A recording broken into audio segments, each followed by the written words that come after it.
Okay, everybody, y'all been asking for this video. I don't have the battery on it right now, but I'm going to show you kind of how I hooked it up, what I did, and how it works.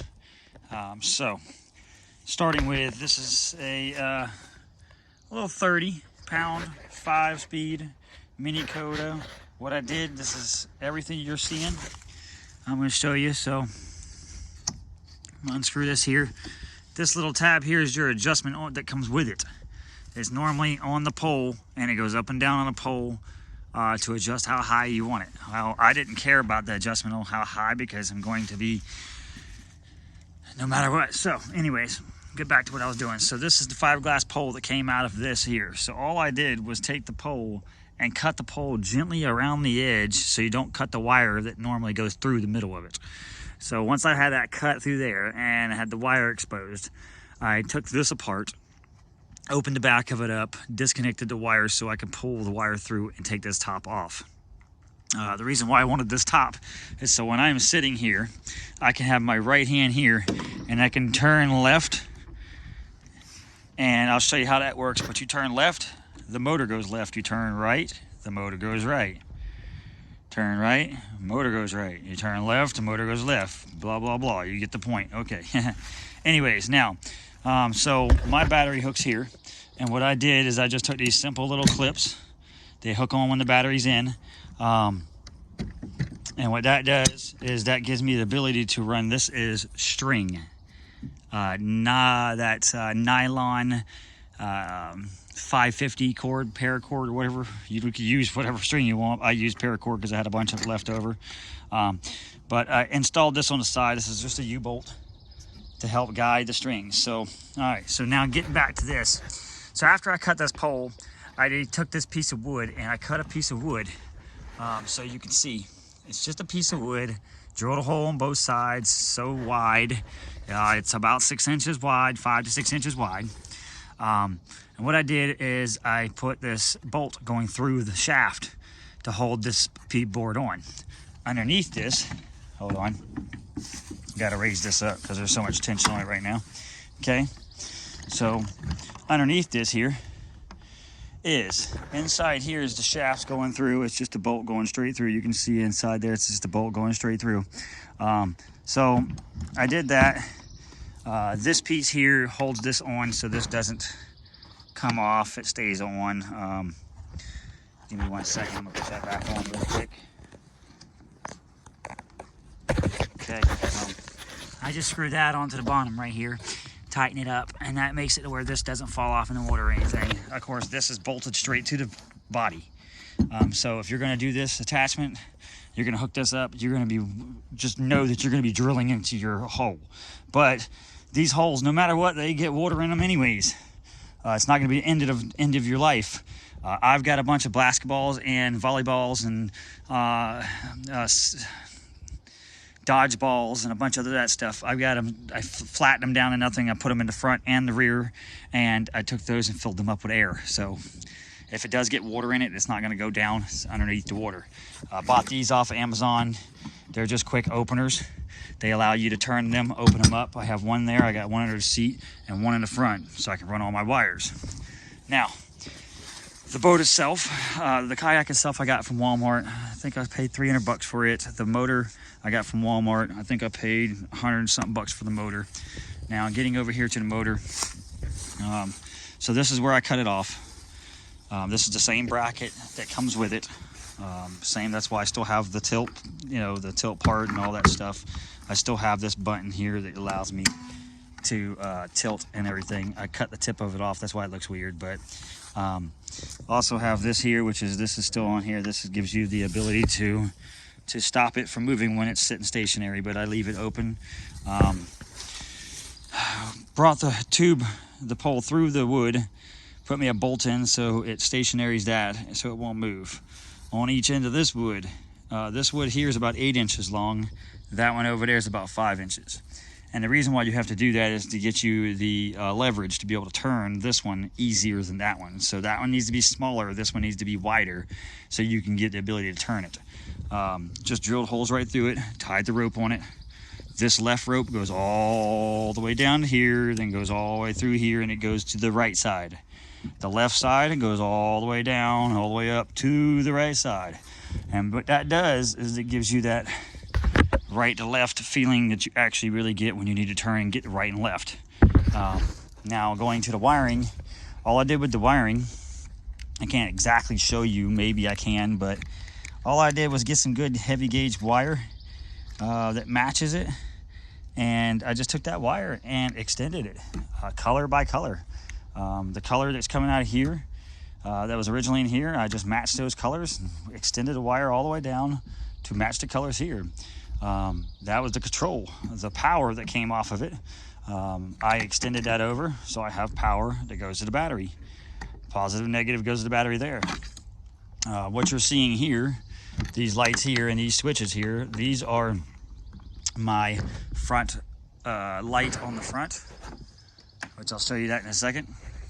And this light in the back, because I have a motor on it, state of South Carolina requires you to have it registered. So I had it registered. This back part right here, it literally is just a piece of wood with a 2x4 with a hole drilled through. And I put bolts all the way through.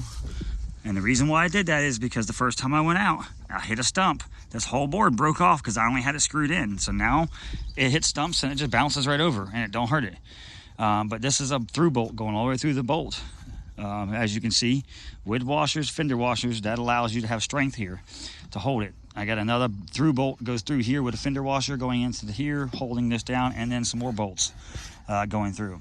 Again, all my wiring for all my lights are going through here, and the hole going through the hole. Getting down here, this here, people's asked me what this was. This was a quick disconnect for like a jet ski where you fall off of it and it pops out and it cuts the motor off. Install one of these, but I did not install it with a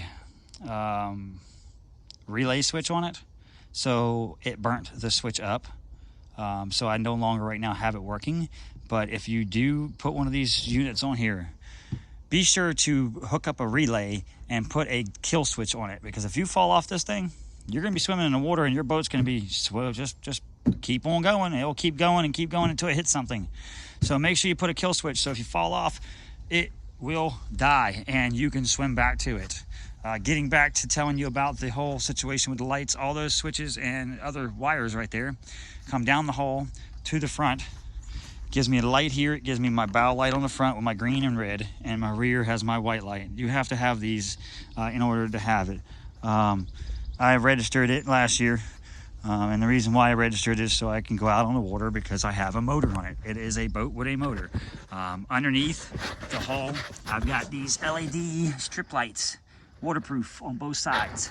So when I go night fishing, I can kick on the light and it brightens up the entire water all the way around me, and I can night fish, gig, whatever I want to do.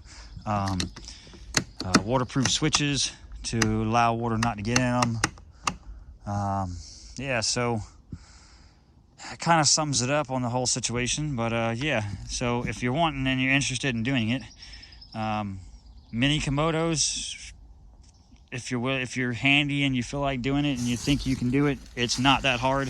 If you have any questions about it and that didn't sum it up for you and you needed a little bit more answers, just leave a comment, and I'm doing my best right now to check comments and just to make sure everyone gets an answer when they ask a question. So that's my kayak from Walmart.